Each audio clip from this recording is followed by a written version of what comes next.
കാനഡയിൽ വീട് മേടിക്കുന്നതായിട്ട് ബന്ധപ്പെട്ട ആളുകൾ വിളിച്ചു ചോദിക്കുമ്പോഴത്തേക്കും പറയുന്ന ഒരു കാര്യമാണ് ഇപ്പം ഞങ്ങൾ കൊടുക്കുന്നത് 2500 റെൻ്റാണ്. ആ ഒരു സെയിം എമൗണ്ട് ഞങ്ങൾക്ക് മോർഗേജ് അടയ്ക്കാൻ പറ്റും, അത് നമുക്ക് വീട് മേടിക്കാൻ പറ്റുമോ എന്നുള്ളൊരു കാര്യം. ഇപ്പോൾ ഈ ഒരു റെൻറ്റിൻ്റെ കാര്യത്തിൽ പറയുകയാണെങ്കിൽ ഇപ്പം 2500 ആണ് കൊടുക്കുന്നതെങ്കിൽ അത് നമ്മൾ ഫ്ലാറ്റായിട്ട് കൊടുക്കുന്ന, വേറെ അതിൻ്റെ മേളിൽ എക്സ്പെൻസും കാര്യങ്ങളൊന്നും വരത്തില്ല. പക്ഷേ മോർഗേജിൻ്റെ കാര്യത്തിൽ വരുമ്പോഴത്തേക്ക് അതല്ല സ്ഥിതി.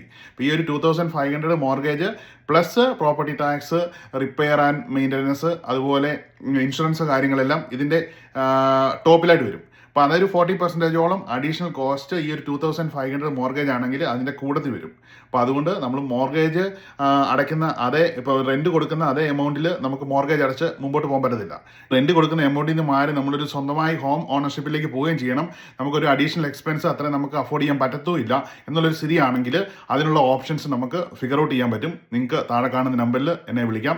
എൻ്റെ പേര് realtor Jobin Joseph. Kitchener, Waterloo, Cambridge, Guelph, ഇതിൻ്റെ പരിസര പ്രദേശങ്ങളിലെ ടൗണിലൊക്കെ നമുക്ക് വീടുകളുമായിട്ട് ബന്ധപ്പെട്ടുള്ള നിങ്ങളുടെ സംശയങ്ങൾക്ക് എന്നെ വിളിച്ചാൽ മതി. Have A nice day.